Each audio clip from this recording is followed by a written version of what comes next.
সব ঋণগ্রহীতা কি ঋণ খেলাপি? সব ঋণগ্রহীতা ঋণ খেলাপি নয়। আজ এই বিষয়ে আলাপ করবো। আমি কালেকান চৌধুরী, ব্যাংকে কর্মরত আছি। ঋণ নেওয়াটা স্বাভাবিক, কিন্তু ঋণ না দেওয়াটা সমস্যা। ঋণ গ্রহীতা কারা?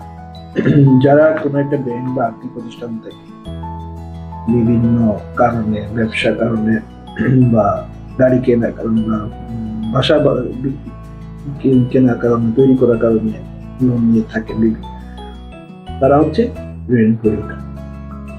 ঋণ গ্রহীতা যে কেউ হতে পারে। যে কেউ ব্যাংকের কাছে যদি গ্রহণযোগ্যতা পায়, সবকিছু দিয়ে, ডকুমেন্টস অনুযায়ী সবকিছু দিয়ে যদি ঠিকঠাক থাকে, তাহলে ব্যাংক ঋণ দিবে। ঋণ দিতে কোনো ব্যাংকের কোনো সমস্যা নেই। সব ব্যাংক বা আর্থিক প্রতিষ্ঠান মুখে থাকে একটা ঋণ দেওয়ার জন্য।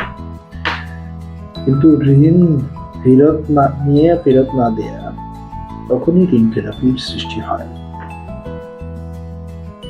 একজন ঋণ খেলাপি তখনই হয় যখন তিনি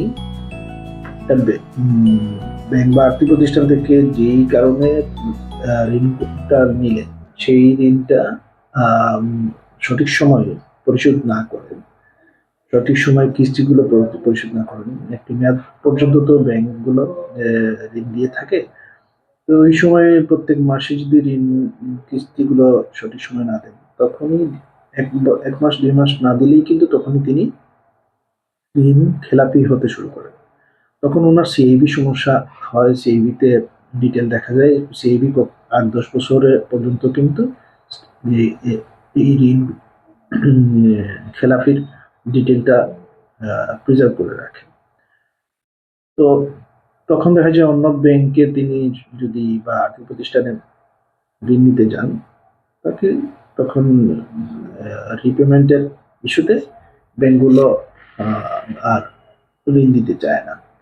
তখনই তিনি, যেহেতু তিনি রেগুলারলি পেমেন্ট করছেন না, প্রত্যেক মাসে মাসে কিস্তিগুলো দিচ্ছে না, তখনই তিনি ঋণ খেলাপি হিসেবে চিহ্নিত হয়ে যান। তাই যে কোনো ব্যাংক থেকে বা আর্থিক প্রতিষ্ঠান থেকে যদি আপনি একটা ঋণ নেন এবং সেটা প্রত্যেক মাসে মাসে যদি কিস্তি পরিশোধ না করেন, তাহলে তো আপনারই ক্ষতি। আর প্রত্যেক মাসে যদি আপনি রিপেমেন্ট সত্যিকার অর্থে দিয়ে যান, তাহলে ব্যাংকই আপনাকে বা আর্থিক প্রতিষ্ঠানই আপনাকে বারবারই পুশ করবে আরো কিছু ঋণ দেওয়ার জন্য, কারণ আপনি ভালো কাস্টমার। একজন ভালো কাস্টমারের চরিত্র ফুটে ওঠে, বিজনেসম্যান বা যে ঋণ নিয়েছেন তার চরিত্র ফুটে ওঠে ওনার সিআইবিতে। যদি সিআইবি ভালো থাকে, তাহলে ব্যাংকের কাছে উনি খুবই ভালো একজন মানুষ।